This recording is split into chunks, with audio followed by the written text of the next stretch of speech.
في كلامه المجيد الذي خلق الموت والحياة ليبلوكم أيكم أحسن عملا وقال في موضع آخر لقد كان لكم في رسول الله أسوة حسنة صدق الله العظيم وقال النبي عليه الصلاة والسلام إذا سرتك حسنتك وسعتك سيئتك فأنت مؤمن وقال النبي عليه الصلاة والسلام كل أمتي يدخلون الجنة إلا من عاب قيل ومن عاب يا رسول الله قال من أطاعني دخل الجنة ومن عصاني فقد عابا أو كما قال عليه الصلاة والسلام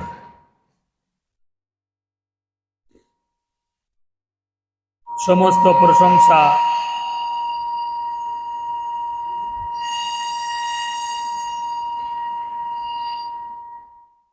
সে আল্লাহ সুবহানাহু ওয়া তাআলার, যিনি আমাকে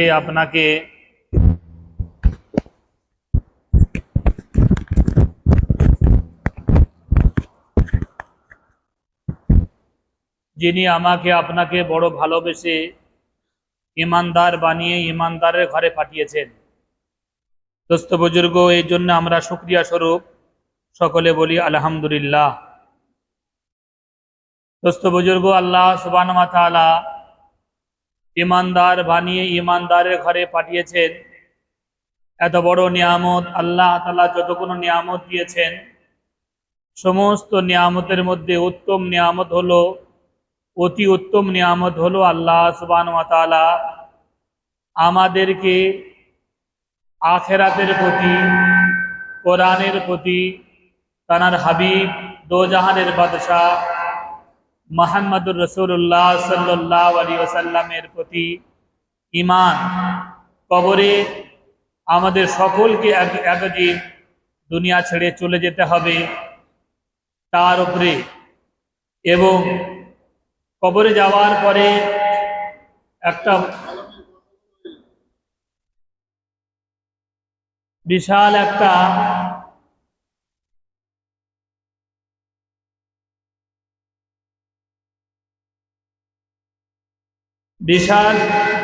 আওয়াজ স্লো করো।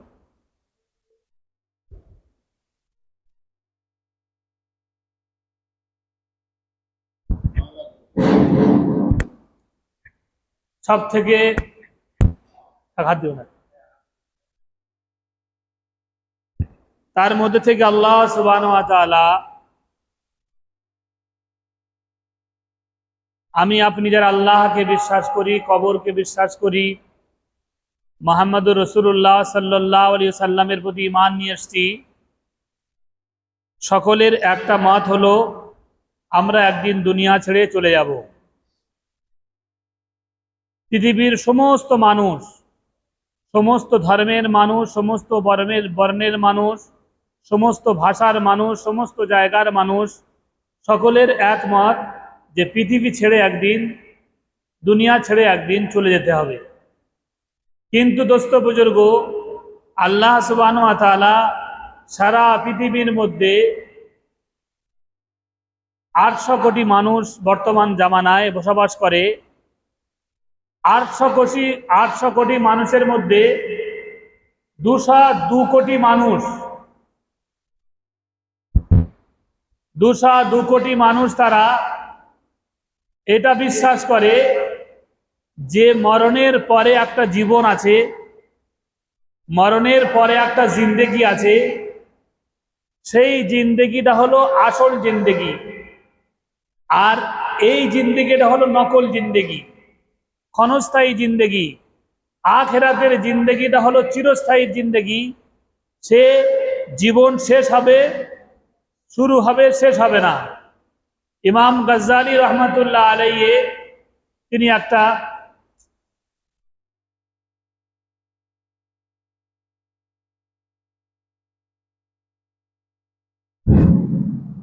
ইমাম গাজ্জালী রহমাতুল্লাহ আলাইহি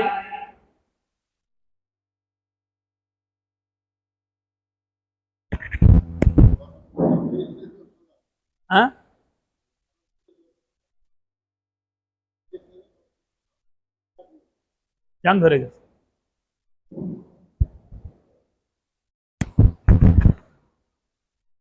ইমাম গাজ্জালী রহমাতুল্লাহ আলাইহি তিনি একটা উদাহরণ দিয়েছেন যে এই পৃথিবী যদি সরষে দানা দিয়ে ভরে দেওয়া হয়, সারা পৃথিবীটা ভরে দেওয়া হয়, 1 কিলো সরষে কেউ গুনতে পারবে হঠাৎ করে? 2 kilo, 10 kilo, 50 kilo, 100 kilo, 1 ton, 2 ton, billion billion গুনতে পারবে? গুনতে পারবে। এই সারা পৃথিবীটাকে যদি সরষে দানা দিয়ে ভরে দেওয়া হয়, আর এক বছর পরে, বা বলা হয়েছে 100 বছর পর পরে যদি একটা পাখি এসে ওই সরষেগুলো তুলে নিয়ে একটা ওপর দুনিয়ায় ফেলে দেয়, তাহলে এ দুনিয়া একদিন ওই সরষেগুলো শেষ হয়ে যাবে।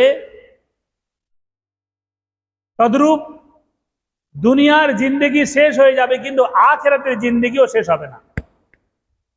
আখিরাতের জিন্দেগি হলো আসল জিন্দেগি, আর আমি আপনি যেখানে আছি এটা হলো নকল জিন্দেগি। দোস্ত বুজুর্গ, আজকের আমি আপনি নকল জিন্দেগি থাকার পরে নকল জিনিস খেয়ে খেয়ে, নকল জিনিস ব্যবহার করে করে এমন মানে অভ্যস্ত হয়ে গেছে দোস্ত বুজুর্গ, ভালো জিনিস ভালো লাগে না। এত দুধ গুলো এখন, যে আমি যে প্যাকেট করে দুধ গুলো বিক্রি হচ্ছে, 6 মাস করে দুধ নষ্ট হচ্ছে না, মোটেই দুধ না।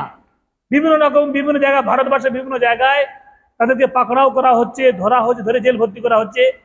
তেল, সর্ষের তেল গুলো, দুধ গুলো সমস্ত রকমের কেমিক্যাল দিয়ে, একটা মানে 1-2 ফোঁটা কোন একটা কেমিক্যাল ফেলে দিচ্ছে, 5 কিলো পানি দুধ হয়ে যাচ্ছে। 1-2 ফোঁটা ফেলে দিচ্ছে, ফেলে দেওয়ার সাথে সাথে মানে একদম মানে তাজা দুধ হয়ে যাচ্ছে। কত রকমের মানে কেমিক্যাল তৈরি হয়েছে। এই ভারতবর্ষ ছাড়া, পাকিস্তান, বাংলাদেশ ছাড়া অন্য অন্য দেশে, যেরকম মালয়েশিয়া বলুন, সিঙ্গাপুর বলুন, বুর্নিয়া বলুন, চায়না বলুন, আর আমাদের এই মানে সৌদি আরব, আরব মানে গালফ কান্ট্রি গুলো, এই সমস্ত জায়গাগুলো সব জিনিসের এক্সপায়ার ডেট থাকে। চাল বলো, মুড়ি বলো, সবজি বলো, গোশ বলো, মাছ বলো, সমস্ত জিনিসের তার মানে সময়সীমা থাকে, যে এই 2 মাস চলবে, 3 মাস চলবে, 1 মাস চলবে, একটা সময়সীমা থাকে। ওই সময়সীমা পর্যন্ত ওটাকে ব্যবহার করতে পারবে, তারপরে ব্যবহার করতে পারবে না, এক্সপায়ার ডেট। যেরকম ঔষধে চাল হলে, মুড়ি হলে, আমাদের কি বলে, আমরা যত পুরানো চাল হয় আমাদের মানে তত মজা হয়, ভাত খেতে, পান্তা খেতে, খাবার খেতে ভালো লাগে। কিন্তু ওই সময় জিনিসগুলো 3 মাস থেকে 4 মাস থেকে 6 মাস চলবে, তারপরে ওই ছেলে ওই চাল যদি ব্যবহার করে, তাকে ভারী জরিমানা দেওয়া হবে, তাকে ভারী মানে ফাইন করা হবে। একটা মানুষ যদি এখানে, যেখানে ঘুষ চলে, যেখানে মানুষ মানে রসুয়াদ নেয়, যেখানে মানুষ মানে 2 পয়সা দিলে সমস্যার সমাধান হয়ে যায়, সেখানে কোনোদিন কানুন চলতে পারে না, নিয়ম কানুন চলতে পারে না। দুবাইতে একটা মানুষ, একটা ড্রাইভার যদি কোনো ভুল করে, সেই ভুল করার কারণে তাকে আমাদের ইন্ডিয়ান টাকা 60,000 টাকার ফাইন দিতে হবে। একটা সিঙ্গেল যদি ক্রস করে দেয়, ভুল রাস্তা ঢুকে যায়, কোনো জায়গায় যদি পার্কিং করে দেয়, তাহলে এই সামান্য ভুলের কারণে তাকে কি করা হবে? 60,000 টাকা, 50,000 টাকা ফাইন করানো হবে। আমাদের দেশে সব নিয়ম কানুন আছে, কিন্তু খুব পাশে ডেকে 100 টাকা দিলে, পাশে ডেকে 200 টাকা দিলে সব সমস্যা সমাধান হয়ে যায়। ওই জন্য করে এই এক্সপায়ার ডেট আছে, তার সেই ডেটগুলো ফেল হয়ে যায়, সেগুলো দেখা হয় না, গুরুত্ব করা হয় না, খেয়াল করা হয় না। ওই জন্য দোস্ত বুজুর্গ, আল্লাহ পাক রব্বুল আলামিন আমাকে আপনাকে এই দুনিয়ার ভিতরে পাঠিয়েছেন। এই দুনিয়াতে আমাকে আপনাকে সকলকে আল্লাহ তাআলা তিনি কোরআনে পাকের মধ্যে পরিষ্কার জানিয়ে দিচ্ছেন, আল্লাযী খালাকাল মাউতা ওয়াল হায়াতা লিয়াবলুয়াকুম আইয়ুকুম আহসানু আমালা। আল্লাহ সুবহানাহু ওয়া তাআলা তিনি সর্বপ্রথম বলছেন, তোমাদেরকে আমি মউত দিয়েছি আর হায়াত দিয়েছি, হায়াত এবং মউত দিয়ে তোমাদেরকে দুনিয়ার বুকে পাঠিয়েছি। আমি কি জন্য পাঠিয়েছি? খেল তামাশার জন্য না, আরামায়েশ করার জন্য না, বিল্ডিং বানাখানা বানাবার জন্য না, বড় মহল এবং বড় বাড়ে রাজত্ব বানাবার জন্য নয়। আমি তোমাদেরকে এই জন্য করে দুনিয়ার বুকে হায়াত এবং মউত দিয়েছি, যে আমি দেখবো, আমি তোমাদেরকে পরীক্ষা নেব, আইয়ুকুম আহসানু আমালা, তোমাদের মধ্যে কে উত্তম আমল করে আসতে পারে। উত্তম আমল করার জন্য, উৎকৃষ্ট আমল করার জন্য, শ্রেষ্ঠ আমল করার জন্য দোস্ত বুজুর্গ আল্লাহ সুবহানাহু ওয়া তাআলা আমাকে আপনাকে দুনিয়ার জীবনে জীবন দিয়েছে, হায়াত দিয়েছে, সুস্থতা দিয়েছে, যোগ্যতা এবং দক্ষতা দিয়েছেন আল্লাহ সুবহানাহু ওয়া তাআলা আমার আপনার উত্তম আমল করার জন্য, শ্রেষ্ঠ আমল করার জন্য। শ্রেষ্ঠ আমলটা তাহলে কি দোস্ত বুজুর্গ? কোরআনের ভাষায় কোরআনের আয়াত, একটা আয়াতের ব্যাখ্যা দেয়, কোরআনের ব্যাখ্যা হাদিসে পাক দেয়, একটা হাদিস অপর হাদিস ব্যাখ্যা দেয় যে উত্তম আমলটা কি। আল্লাহ নামাজকে বলেনি, রোজাকে বলেনি, হজকে বলেনি, জাকাতকে বলেনি, দান খায়রাতকে বলেনি, মসজিদ মাদ্রাসা খানকা এবং বিভিন্ন রকমের যে সমস্ত আমল আছে এই সমস্ত আমলকে আল্লাহ সুবহানাহু ওয়া তাআলা উত্তম আমল বলেনি। উত্তম আমল আল্লাহ তাআলা বলছে ওয়ামান আহসানু কাওলাম মিম্মান দাআ ইলাল্লাহ ওয়া আমিলা সালিহান ওয়া ক্বালা ইন্নানি মিনাল মুসলিমিন।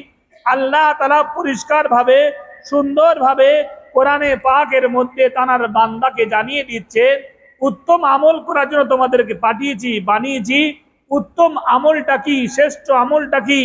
উত্তম আমল হলো আল্লাহ ভোলা বান্দা, জাহান্নামমুখী বান্দাকে, কবর থেকে ফিরে যাওয়া বান্দাদেরকে, আল্লাহ থেকে ফিরে যাওয়া বান্দাদেরকে হাতে ধরে পায়ে ধরে কাকুতি বিনতি করে তাকে তার একবার দুবার 10 বার 50 বার 100 বার 200 বার 400 বার 1000 বার 2000 বার তাদের কাছে গিয়ে আল্লাহর সাথে সম্পর্ক করে দেওয়া, আল্লাহর পরিচয় দেওয়া, আল্লাহর মহত্ব শ্রেষ্ঠত্বর কথা তাদেরকে জানিয়ে দেওয়া, এটা হলো সবথেকে উত্তম আমল।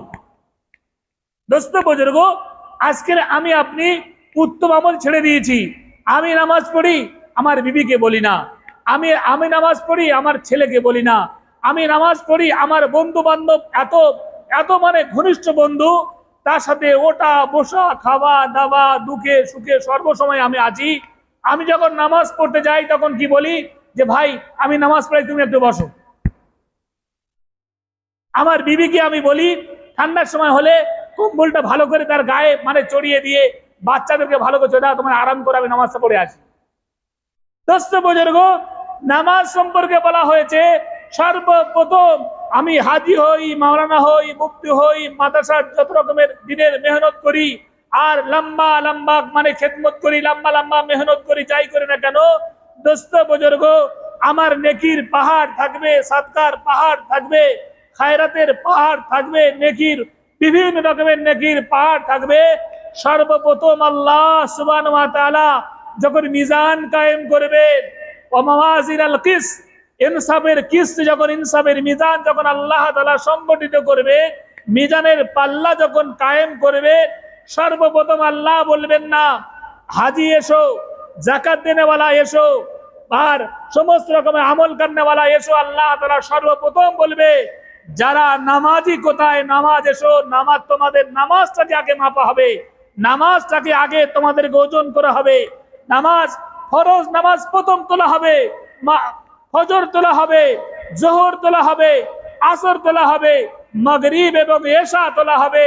তোলার পরে যখন দেখবে পাল্লাটা যখন এরকম মানে উপরের দিকে আছে, আল্লাহ পাক রব্বুল আলামিন ফেরেশতাদেরকে বলবো গো ও আল্লাহ, ইয়া ইলাহিল আলামিন, আপনার এই বান্দার যা গুনাহ আছে আর যা নেকি আছে, নেকির পাল্লাটা উঁচু হয়ে রয়েছে, গুনার পাল্লাটা নিচু হয়ে রয়েছে। আল্লাহ এ তো ফজর শেষ হয়ে গিয়েছে, এর মানে জোহর শেষ হয়ে গিয়েছে, এর আসর শেষ হয়ে গিয়েছে, এর মাগরিব শেষ হয়ে গিয়েছে, এশার নামাজের সমস্ত রকমের নেকি আমরা তলন করেছি, উত্তোলন করেছি, দেখেছি, সব শেষ হয়ে গিয়েছে। আল্লাহ এখন কি করব? আমার আল্লাহ তখন বলবে দেখো এর তাহাজ্জুদ দেখো, এর ইশরাক দেখো, এর আওয়াবিন দেখো, এর চাষ দেখো, এর ওই সমস্ত নফল নামাজগুলো দেখো।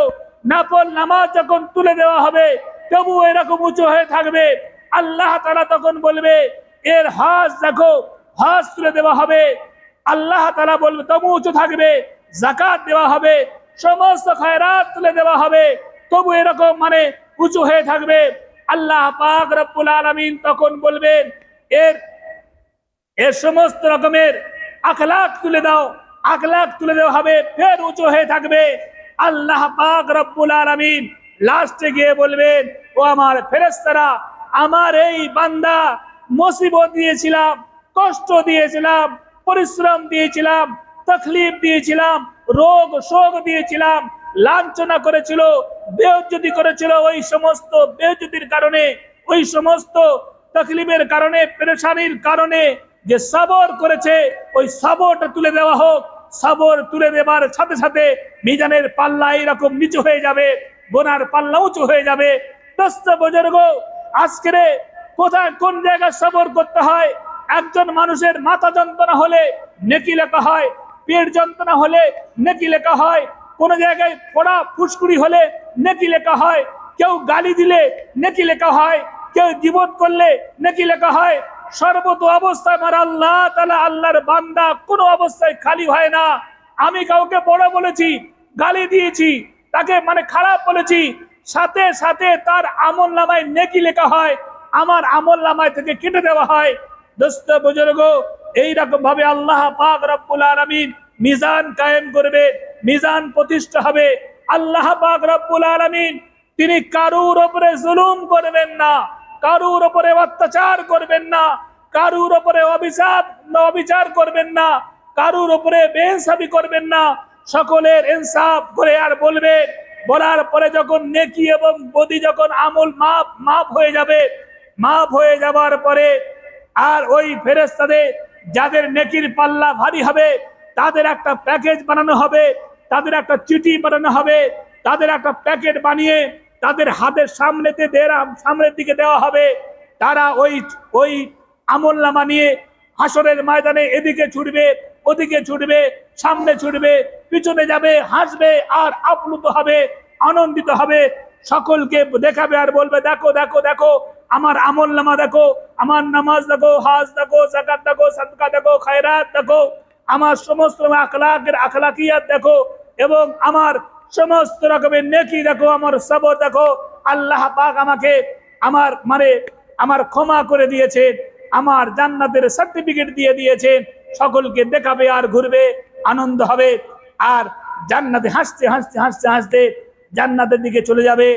যার নেকির পাল্লা ভারী হয়ে যাবে, যার গুনার পাল্লা ভারী হয়ে যাবে, তার আমলনামাটাকে পেছন দিক থেকে দেওয়া হবে, পেছন দিকে ধরবে, আর এদিকে লুকাবে, ওদিকে লুকাবে, ওর কাছে লুকাবে, ওর পেছনে লুকাবে, এদিকে লুকাবে, ওদিকে লুকাবে, আর সে মুখ দেখাতে থাকবে না। তখন তাকে যখন চিল্লায় থাকবে, ধুৎকার করতে থাকবে, আল্লাহ পাক রব্বুল আলামিন তারা চিল্লাবে, তারা বলবে, মা গনান্নি মালিয়া হালাকান্নি সুলতানিয়া। আল্লাহ বলেন, খুজু ফাগুল্লু সুম্মাল জাহিম সাল্লু সুম্মা ফি সিলসিলাতিন যারউ ফাসলুকু।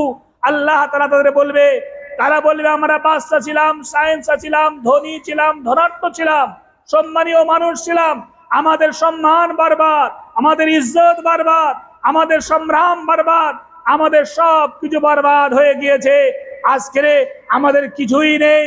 আমাদের কথা শুনে লক্ষ লক্ষ মানুষ আমাদের কোথায় উঠতো এবং বসতো, আমাদের চেহারা দেখার জন্য, আমাদের মুখ দেখার জন্য, আমাদের কথা শোনার জন্য, আমাদের সাথে ওঠা বসার জন্য, আমাদের সাথে একটা সেলফি নেওয়ার জন্য, ফটো নেওয়ার জন্য হাজার হাজার মানুষ পাগল হয়ে যেত। তারা আজ কোথায়? আজ কেউ নেই।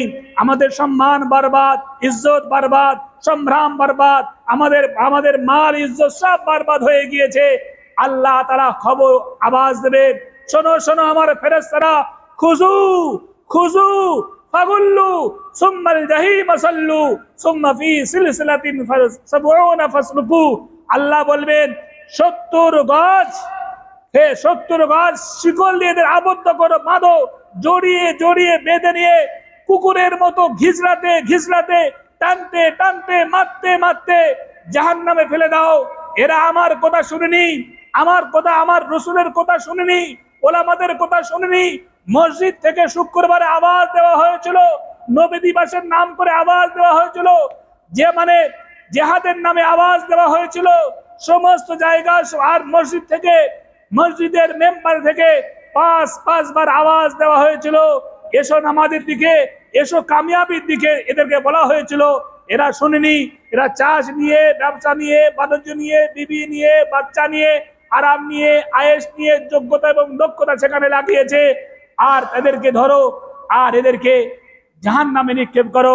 দোস্ত বুজুর্গ, আল্লাহ সুবহানাহু ওয়া তাআলা আমার আপনার ফুরসত দিয়েছেন, সময় দিয়েছেন, অর্থ দিয়েছেন, যোগ্যতা এবং দক্ষতা দিয়েছেন। আল্লাহ তাআলা এমন যোগ্যতা আমাকে দিয়েছেন, আমার ব্রেন দিয়েছেন, দেখার জন্য চোখ দিয়েছেন, শোনার জন্য কান দিয়েছেন, শোকার জন্য নাক দিয়েছেন, আমার শরীরটাকে সুস্থ থাকার অঙ্গ প্রত্যঙ্গ দিয়েছেন, সুস্থ রেখেছেন। সেই আল্লাহ সুবহানাহু ওয়া তাআলার ইবাদত যদি আমি আপনি না করে যাই, বندگی যদি না করে যাই, হুকুম যদি না মেনে যাই, দোস্ত বুজুর্গ, এখানে যদি আমার বিপদ আসে, আমার বাপ আছে, মা আছে, ভাই আছে, আত্মীয় স্বজন আছে, বিবি আছে, বাচ্চা আছে, সেই বিপদটা হলো বড় ভয়ঙ্কর। বিপদের সময় সেখানে কেউ থাকবে না দোস্ত বুজুর্গ, আমার বিবি থাকবে না, বাচ্চা থাকবে না, বাপ থাকবে না, আত্মীয় স্বজন, বন্ধু বান্ধব কেউ থাকবে না। সেদিন কবরের আযাবটা বড় ভয়ঙ্কর আযাব হবে। উসমান গনি, আল্লাহ রাসূল সাল্লাল্লাহু আলাইহি সাল্লাম একটা মজলিসে বসে বলেছেন, আবু বকর জান্নাতি, ওমর জান্নাতি, উসমান জান্নাতি, আলী জান্নাতি, তালহা জান্নাতি, সাদ জান্নাতি, আব্দুর রহমান বিন আউফ জান্নাতি, সাদ বিন আবি ওয়াক্কাস জান্নাতি। এইরকম ভাবে 10টা সাহাবীর নাম গুনিয়েছেন। হযরত উসমানের নাম ছিল দ্বিতীয় নম্বরে। তিনি যখন কবরের ধার থেকে যেতেন, কবরের ধার থেকে যেতে এত কান্না কাঁদতেন, এত কান্না কাঁদতেন, ওনার মানে চোখ থেকে পানি বেশিয়ে দাড়ি ভিজে, বুকটা ভিজে যেত। যখন ওনাকে জিজ্ঞাসা করা হতো, হুজুর আপনি কবরের বায়ান শোনে, আপনি হাসরের বায়ান শোনেন, জান্নাত জাহান্নামের বায়ান বক্তব্য শোনেন, আপনি তো এরকম কাঁদেন না, আপনার চোখ থেকে তো এরকম পানি বার হয় না। যখন আপনি কবরের কাছে আসেন, কবর দেখার সাথে সাথে আপনি ঝরঝর ঝরঝর ঝরঝর করে আপনি কাঁদতে থাকেন, এর কারণ কি হুজুর? তখন উনি বলেন, ভাইরা আমার শোনো, বন্ধুরা আমার শোনো, আখিরাতের যত রকমের মঞ্জিল আছে, যত রকমের ঘাটি আছে, সব থেকে প্রথম ঘাটি হলো কবর। এই কবর যখন আমি যাব, কবর আমি ভালো হলে, ভালো আমল করলে, নেক আমল করলে কবর আমার সাথে ভালো ব্যবহার করবে, সুব্যবহার করবে। কবর আমার জান্নাতের গাড়ার, জান্নাতের বাগিচার মধ্যে একটা বাগিচা হবে, নতুবা কবর আমার জাহান্নামের গাড্ডার মধ্যে একটা গাড্ডা হবে। এই প্রথম ঘাটি, প্রথম মঞ্জিল। এখান থেকে যদি কেউ মানুষ ছুটকারা পেয়ে যায়, তাহলে হাসরের ময়দানে আরশের নিচে ছায়া পাবে। তাহলে হাসরের ময়দানে মিজানের পাল্লা তার ভারী হয়ে যাবে। হাসরের ময়দানে তাকে আমলনামা ডান হাতে দেওয়া হবে। হাসরের ময়দানে এদেরকে হাসতে হাসতে, ওয়েলকাম করতে করতে, সুস্বাগতম জানাতে জানাতে জান্নাতে পৌঁছানো হবে। যদি কবরে ধরা পড়ে যায়, কবরে আযাব শুরু হয়ে যায়, কবরে আগুন চলে যায়, কবরে জাহান্নামে যদি খিড়কি খুলে দেওয়া হয়, দোস্ত বুজুর্গ, হাসরের ময়দানে আর নিচে ছায়া পাবে না। মানুষ হাঁটু পর্যন্ত, কোমর পর্যন্ত, বুক পর্যন্ত আর মাথা পর্যন্ত ঘামে, ঘাম বাড়াবে, ঘামে হাবুডুবু খাবে। দোস্ত বুজুর্গ, 2 মাস 3 মাস আগে এমন গরম পড়েছিল যে গরমে আমি আপনি ছটপট ছটপট ছটপট করছিলাম। দোস্ত বুজুর্গ, খেয়ে শান্তি নেই, শুয়ে শান্তি নেই, উঠে শান্তি নেই, বাইরে শান্তি নেই, ঘরের ভিতরে শান্তি নেই, কোনো জায়গায় শান্তি ছিল না। মানুষ পেরেশান আর পেরেশান ছিল, সকল মানুষ পেরেশান ছিল। এসি চালিয়েও মানুষ শান্তি পায়নি। এই দুনিয়ার আযাবকে, দুনিয়ার মানে জাহান্নামের আগুনটাকে 70,000 বার ধুয়ে ধুয়ে ধুয়ে ধুয়ে ধুয়ে ধুয়ে আল্লাহ পাক দুনিয়ায় পাঠিয়েছে। সেই আগুনের তেজ এত। আর যেদিন সূর্য মাত্রা পরে আসবে, এখন 13 কোটি গুণ উপরে সূর্য আছে, সেখান থেকে আওয়াজ, সেখানে একটুখানি আওয়াজ দিলে, ঝলক দিলে আমি আপনি কেঁপে যাই, ঘেমে যাই, ঠক ঠক ঠক ঠক করে কাঁপতে থাকি, স্ট্রোক হয়ে যায়, বিভিন্ন রকমের রোগে আক্রান্ত হয়ে যায়। যেদিন মাথার উপরে আসবে, 1 হাত উপরে থাকবে, ঝিনুগুলো টকবক টকবক টকবক টকবক করে ফুটবে, মানুষ ঘামে হাবুডুবু খাবে, মানুষ হাতগুলো চিবাতে চিবাতে চিবাতে চিবাতে এই পর্যন্ত চলে আসবে, মানুষ পেরেশান হয়ে যাবে। আর বলবো, আল্লাহ আমাদেরকে হয় জান্নাতে দিয়ে দাও, জাহান্নামে দিয়ে দাও। 50,000 বছরের দিনটা আমরা আর সহ্য করতে পারিনি। দোস্ত বুজুর্গ, সেই দিন সকলের জন্য মাওলানা, মুফতি, হাজি, গাজী আর শিক্ষিত অশিক্ষিত কালো সাদা সকল মানুষের জন্য, সকল শ্রেণীর মানুষের জন্য সেই দিনটা অপেক্ষা করছে। সেই দিনের জন্য আমি আপনি প্রস্তুতি নিই, সেই দিনের জন্য আমি আপনি তৈরি নিই। আমরা রাতের অন্ধকারে সকলে শুয়ে যাক, বিবি শুয়ে যাক, বাচ্চা শুয়ে যাক, সকল মখলুক শুয়ে যায়। সেই সময় উঠে আমি আর যখন আমি 2 রাকাত নামাজ পড়ি, লোকের চোখের পানিটা একটু ঝরাই, 1 ফোঁটা পানি জাহান্নামের আগুন বোঝাবার জন্য যথেষ্ট হয়ে যাবে। দোস্ত বুজুর্গ, আল্লাহ তাআলার ভয়েতে আল্লাহ পাক রব্বুল আলামিন আমাকে আপনাকে বলা শোনা এবং বেশি বেশি করে আমল করার তৌফিক দান করুন। ওয়া আখিরু দাওয়ানা আলহামদুলিল্লাহি রাব্বিল আলামিন।